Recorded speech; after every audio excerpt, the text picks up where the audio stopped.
So the first skull that you see pictured here is the G gorilla skull, or the gorilla skull. They lived from 9 million years ago to the present day.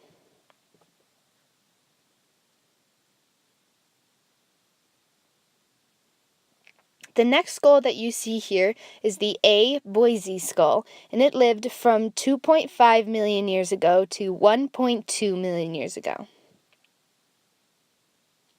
The third skull that you see pictured here is the Pan-Troglodytes skull. They lived from 7 million years ago to the present day.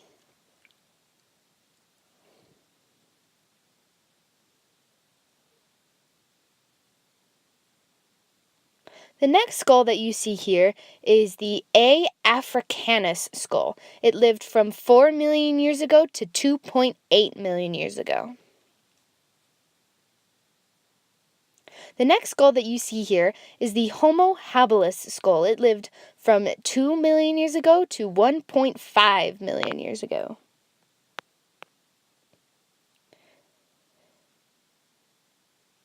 Here we have the Homo erectus. They lived from 1.8 million years ago to 300,000 years ago.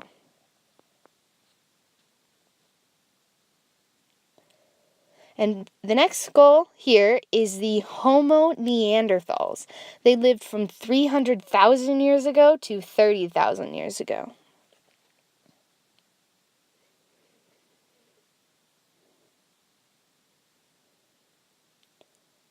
And the final skull that you see pictured here is the Homo sapiens sapiens. They lived from 100,000 years ago to the present day.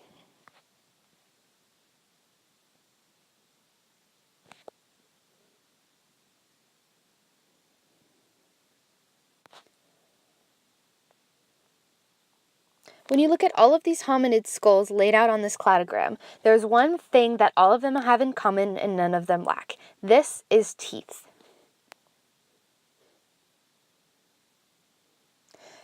The gorilla has a large and pronounced sagittal crest, but when you look at A. boise, it has a small sagittal crest and small canines compared to the massive ones of the gorilla.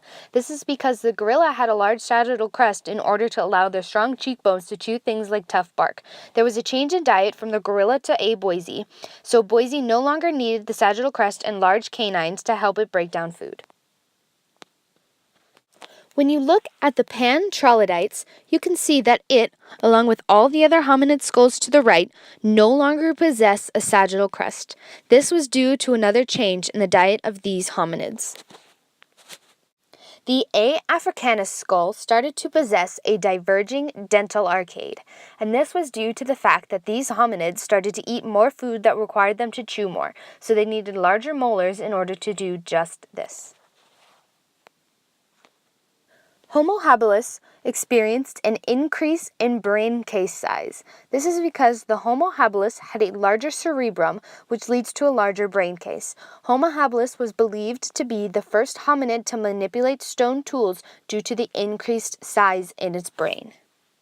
Homo erectus, now with a larger brain case size, much like the Homo habilis, now possesses a larger frontal bone due to the fact that its brain case is bigger in size.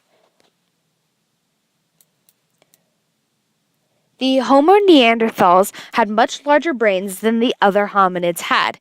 This was because they had larger upper bodies, especially compared to the Homo sapiens, and much of the Neanderthals' brain power was dedicated to moving their body and controlling all of their movements. The taller, rounded frontal bones of the Homo sapiens sapiens allowed for a larger brain case and brain. This trait allowed Homo sapiens to have very advantageous traits due to the complex behaviors they are able to perform.